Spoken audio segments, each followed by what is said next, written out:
xadaaradeedii iyo afkaarteedii dunidoo dham ay ku hadaaqdo. maanta meel kastoo dunida aad joogto waxaad maqlaysaa mid leh dimuqraadiyad baanu raadinaynaa. maxaa keenay dadku inuu dimuqraadiyadda ku wada hadaaqo? waxaa keenay xoogga Yurub, oo Yurub baa maamulkeedii iyo xooggeedii xadaaradeedii baa horu marto xoog yeelatay. taasaa markaa dadkii kale caqdatu naqas ay ku dhacdo iyagun kaga daba hadaaqeen. fakadalika almuslimuun في عصرهم وحي أن الدولة الأول بينه في العالم سينه وروى صورنا. لذلك غريب معها إني أفكارتي دك مسلمين تاي روميسنايين إني جدبته وأي يوروب سيو جدبته ما دام المسلمين تهندلوا سيرلو كانوا دنيا يقول حكومية يوروبنا بقر كل حكومة شري وح الله يقانو الحق الإلهي نظرية الحق الإلهي المقدس با يوروب تعالى إن دك أي روميسين بقر كونوا حرك إلهي هاي هذا الكيس مركا إنه أمر يهاي أمر كسرير المقدس يوان لسوء علين كريم ولي بكري صدر أساسي اللي نعتقد الكتاب قائل هاي سيدا بقر كيالا وين لا يالا مركا دتكم مولا هاي وح هذا لا أم وح كسوء علينا وحلنا فكرة ضدن إنه صبحه القانون الدستوري أما قاعدة دستورية إن يالا ضد الديمقراطية وفكرة كسوة الله ضدك مسلمين تا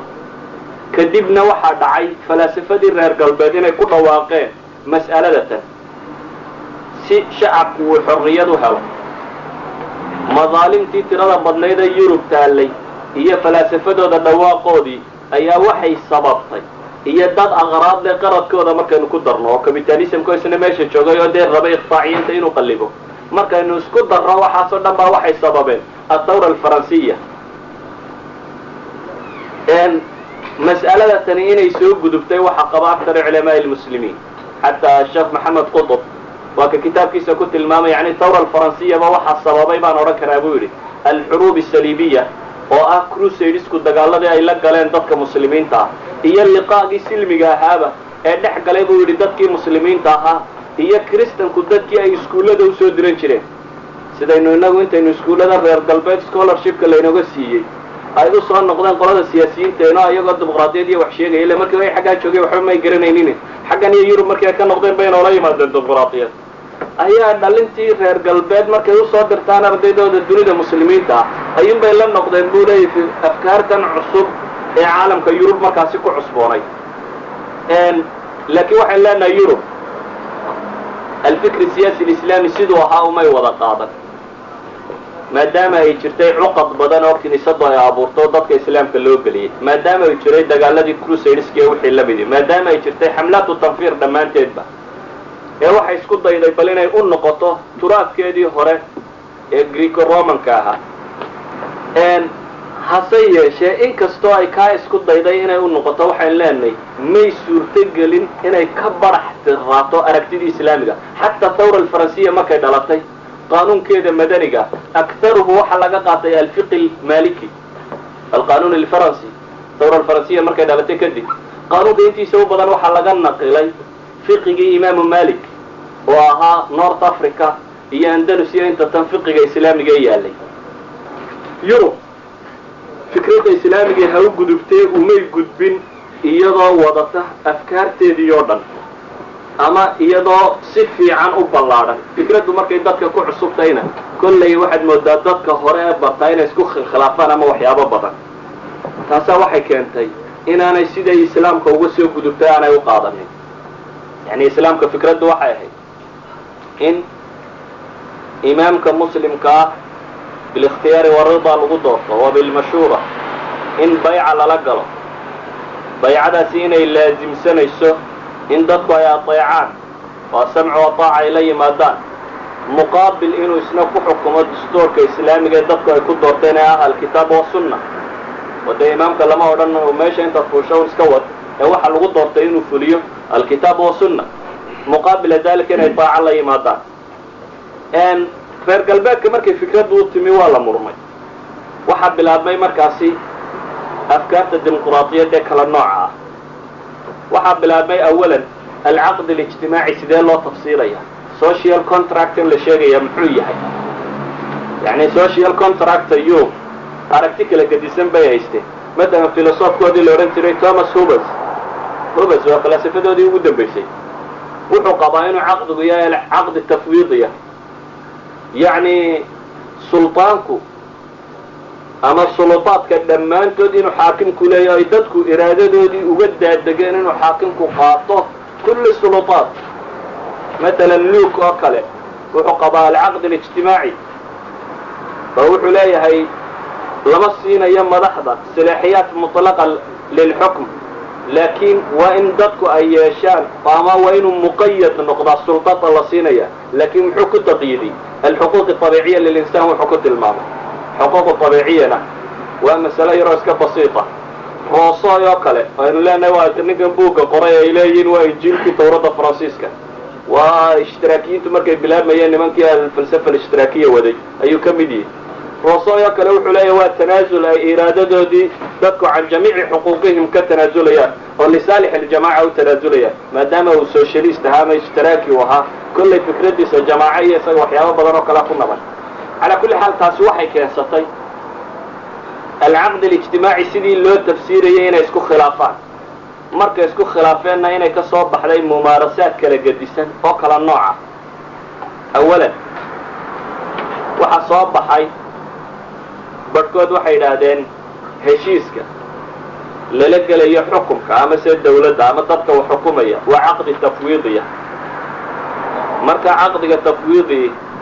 waa iraadadii shacabka ama doonistoodii ay ka tanaasuleen oo uga tanaasuleen inuu xaakimku qaato. qolana waxay yidhaahdeen ma aha ee waa caqdu mucaawada, waa wax la siisanayo. oo maxaa la siisanaya? waxaanu siinaynaa bay leeyihin nasiibana min asulطaan lilamiir, qaybtaan anagu xukumka ku lahayn baanu madaxda siinaynaa, isaguna inuu laazimo muqaabila dalik, yani iltizaamaat inuu isaguna ay korkiisa ahaado. labadan itijaah waa la mumaaraseeyey labadaba. markay mumaarasaadkii galeenna way kala fogaadeen. kii qabay inuu caqdigu caqdi tafwiidiya yahay waxa ka dhashay dimuqraadiyadda wadannada shuuciga ah. shuuciyiintu soomaydan ku wada arago ciwaankooda dimuqraadina uu ku jiraayo dabcan iyo min adimuqraadiya, laakiin waxay ka timid social democracygaasi ama dimuqraadiyaddaasi shuuciyadda salka ku leh waxay ku salaysantahay fikradda ah inuu caqdigu ama heshiiska lala galay inuu caqdi tafwiidiyay oo shacabka oo dhamme iraadadiisii inuu uga hadhay ninka xisbiga haysta ama yani xisbiga dawladda maamulaya. wahaluma jara waxaa ka soo baxay markaasi waxay u yaqaaniin adimuqraadiyaat shacbiya. dhanka kale markaan eegno dimuqraadiyaadka shacbigii de waa kaa u dictatornimada ku dambeeyey ah secretary alxisbi in shacabka oo dhamme iraadadiisii uga tanaasulo, dabeetana secretary alxisbi shuuci inuu waddanka iska maamulo bismi shuuciya isagoo ku maamulaya oo weliba bismi dimuqraadiyana sita oo le wax kasta waa loo codeeyo dee arrinta xisbigunbaa dadka oo dhamme u footay. itijaaha aan iskaga nimaadman qaba caqdigu inuu tafwiidiyo, waayo waxaad moodaa maanta inuu dunida ka dhammaaday ama inaanu xoog badan ku lahayn. maadaama aanu xoog badan ku lahayna aan u nimaadno wejiga kale ee yurub maanta yaalla. waa wejiga loo yaqaano liberal democracy. liberal democracyga dimuqraadiyadda xorta ah malaha bay daaf soomaali noqonaysaa. dimuqraadiyadda xorta ah ee galbeedku uu qaatay muxuu yihi? waxay ku salaysantahay fikradda odhanaysa in caqdiga ama heshiiska xaakimka iyo dadku ay wada gelayaan inuu yahay mid mucaawada ah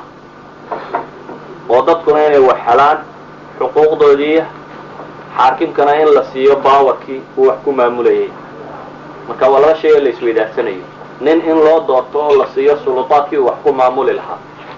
dadkuna waa inay helaan muqaabila dalik. arrintaa kasoo horjeedkeeda waa inay dadkuna helaan maxay? xuquuq rasmiya oo ay ku dhaqmaan ama si ay sameeyaan. laakiin waxaan shacabka loo yaqaano waa wuxuu soo maray tatawur tiro badan. maalan shacabkan madaxda dooranaya muxuu yihi? liberal democracyga ama dimuqraadiyaddaasi markii hore waxay dhex taallo ninka xaakimka ah iyo asaf alburjawasiya bes dadka maalqabeenka ah oo sultada waxa qaybsanaya waxay ahaayeen inta xoolaha le iyo ninka xaakimka ah. waayo maalan intikhaabaadkoodii hore Yurub oo kale waagi hore waxa sharti ahaa ninku hadduu rabo inuu wax doorto inuu lacagta intaasi oo kala haysto marka waxa weeye caamatu naas waxba dooran karaan maadaama aad lacag baad ugu lahayn xaggaad wuxuu dooranaysaa taasi waxay keensatay markaa inuu ciddan gelaysa heshiisku waxa weeyaan intii maalka lahayd iyo qoladii siyaasiyiinta ahayd ama se maamulka haysatay Yurub markaasi waxay gashay halgan tiro badan oo shacabkeedu galay halgankaas oo maalinba in loo ogolaanayay يعني ما هذين لنا وحن ديمقراطية الوشيغية فلسفة انت عيدي فكرتي دبتنا فكرة فيلسوف كتمية دبتنا لسكوت دايا إلا طبقة معها وحي هيدون دقال أمضي عيصوب بشيء وهي حتى يدي كل بين دعسان يسولو قراني كل بين انت اي دعسان كرتين تكالنا اللو ديدنا هلقن أمضي عي مرتي وكل بين اي دعسان كريسانا اي قادته وحكا لنا اللو ديدنا ايوها tusaale ahaan gabadhu مثلا Yurub mamnuuc bay ka ahayd inay wax doorato ilaa iyo goorma مثلا wadanka Ingiriiska kale waxa loo ogolaaday gabadhu inay cod ka yeelato 1928 مثلا wadanka Faransiiska kale waxa loo ogolaaday dagaalkii labada dunidu markuu dhamaaday 1945 مثلا wadanka Switzerland kale waxa loo ogolaaday 1917 idan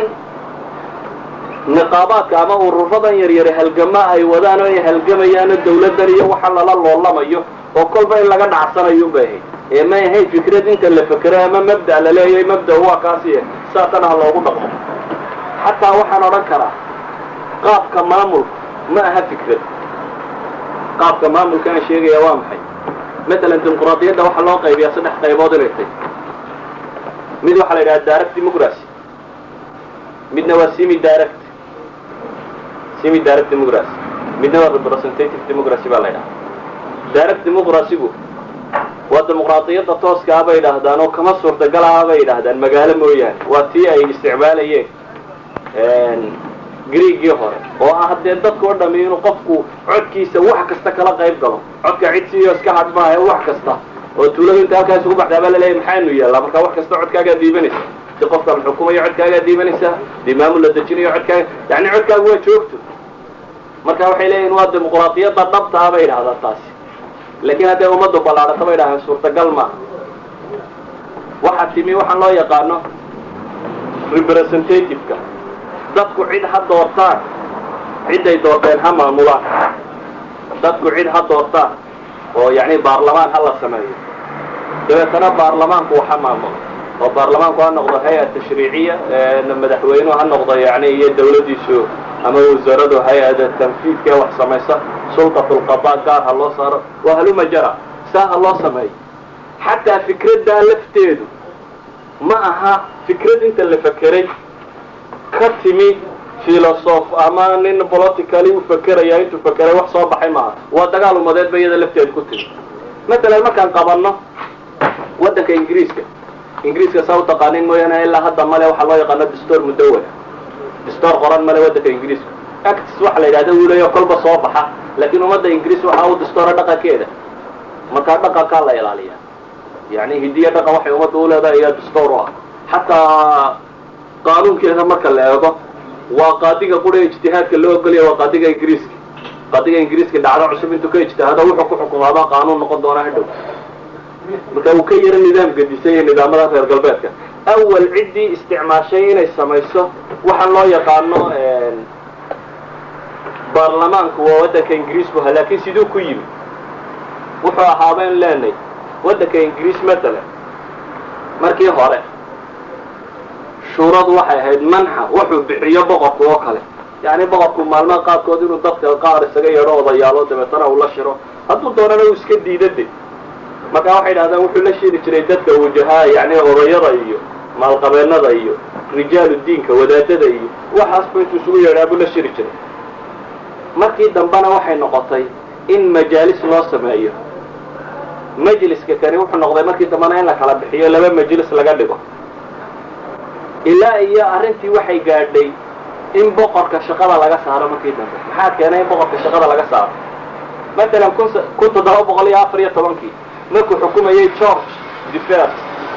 George الأول ninkii la oran jiray ayaa waxa dhacday boqorkaasi af ingiriisiga mu aqoon yani boqortooyinka yurubinta kala guurguursadaan baa waxa dhici jirtay nin quri inuu dhaxlo 4 wadan oo Yurub ka mid ah boqortooyadeeda dabeetana wadan aanu afkiisaba aqoon u boqor u noqdo marka George kii koowaad oo kale mu aqoonin af ingiriisiga taasi waxay keensatay inuu doorto waxa uu yaqaanay al-wasiir al-awwal ama waxa nimka loo yaqaano ra'iisul wasaaraha ra'iisul wasaaruhu baa markaa shirka fadhiistay wixii shirarku ka dhamaadaan ayuu taqriir ku qoran afka laatiiniga uu soo gudbiyaa dabeetana taqriirkaas uu iskaga gaabsan jiray markuu dhintay George kii koowaad ayaa waxa qabsaday kursigii boqortooyada George ka labaad 1727 kii buu qabsaday laakiin isagana waxa ku dhacday noobat min al-junuun wuu waashay markuu waashay ayay noqotay inuu wasiirul awwalkii iska yara helo power xoogan oo waxyaabo badan iska isticmaal kareen uu waalay ninkii waraaqaha loo geyn lahaay markii dambana waabo indhabeelo noobaadkii junuunka ku dhacay dhalaan baa sii raacday taasi waxay keentay tarafkii ra'iisul wasaaruhu inuu waliba si yara xoog bato waxa qabsaday baa la yiri George kii afraad 1820 laakiin kaasina wuxuu ahaa malaa dhalinyaradeena dambe Soomaaliyeed oo noo shaqalanno يعني قلنا أنت يهبين كي واحد سوتش داس كتب طبعا أنت يقدر يردوها وحسوتش سياحة شريمة لين اللي حدا قلب نما أي سوت وسيشري على هذا ما في سيد عشرة اللي حدا قلب نما دوهم بكتب ميسا أي سوت يعشري مكاو وين هذا ناس كقطع وخصم بيسقو ثم شيء باقي تاسي واحد كان تيبان لين وليبا رئيس الوزراء دنك يسينو سيح أقبطه كل سيدات بغلية تضبية صدقي أي واحد مستطيع قبل فيكتوريا لوريشري هي دو سيدات تبجرة dabeetana markay gabadhna noqotay inay yarna noqotay waxay noqotay in xukunku xooga gacanteeda uu ka sii baxo wuu sii xoogaystay ninkeedii baa dhintay markii ninkeedii dhintayna waxaad moodaa in laba shaqo tiray ilaa iyo maanta waxay gaadhay boqortooyadu inay tahay maxay waxay dhaahdaan tamlik wala tahkum masuunatun wala tukhti bay dhaahdaan way hanataa waxse ma xukunta baa leeyahay waa boqor oo wadanka iyada ka talisa laakiin talada wadanku gacanteeda kuma jirto ma xukunto markaasii waliba waxay ugu dareen waxay dhahay waa masuunatun la tukhti waa mid la dhowray oo ma dambaabto ma gafto sababtu waa maxay li'adami mas'uuliyatiha bay dhaahdaan waxbaba haddii qofka loo dhiibo shaqo waanu gafi karaa waanu maxay asiiri karaa Soomaa haddii bilaa shaqo laga dhigo maxad gaf shaqada ma haysatid waxay dhahdeen boqortooyada hal ikraamo laga dhigo bay dhahdeen masuunatun la tukhti mid la dhowray oo aan gafin yani xukunkii oo dhan laga qaaday marka iyadu mana gafto imika halkeedana waa iska fadhida waxaan uga jeedaa fikradda ah in ra'iisul wasaaruhu taliyo in baarlamaan la doorto xisbul aqlabiyya inuu meesha maamulo xisbul aqlabiyya inuu ra'iisul wasaaraha ay sameeyo ra'iisul wasaaruhu inuu wasiirada doorto dawladdu inay wasiirada ka koobnaato wasiiradan ra'iisul wasaaruhu taliyo madaxweynahana aan waxba loo gudbinin ama dawladda uu ninkani ka wakiilahada xataa maaha mas'ala ku timi fikrade waa mas'ala ku timi xukun la kala boobay inuu qoladaasi u hadhay marka xataa falsafada in la sameeyo laba majlis walaw ka Mareykan ha noqdo kuma imanin aragti yani fikrada inta la fakray maamula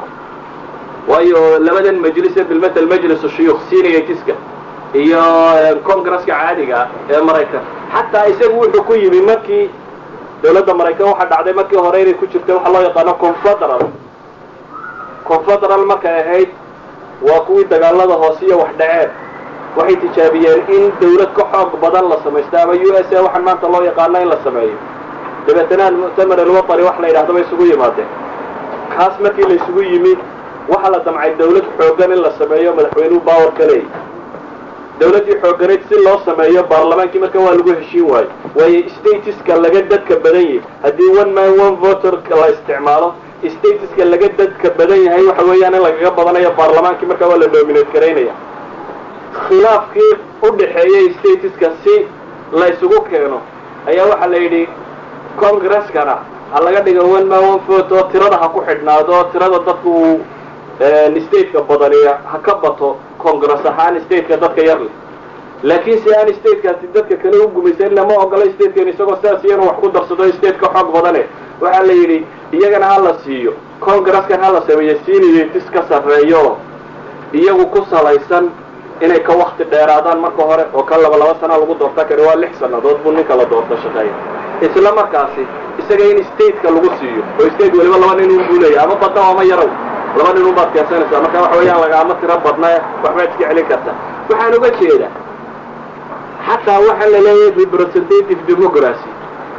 ma aha fikrad inta la fakiray maamul loo fakiray dabeetana afkaar filosof ama afkaar mabdi'iyo la qaatay ee waxa weeyaan halgan iyo loolan ummadaha ay lahaayeen oo say isu jiijiidanayeen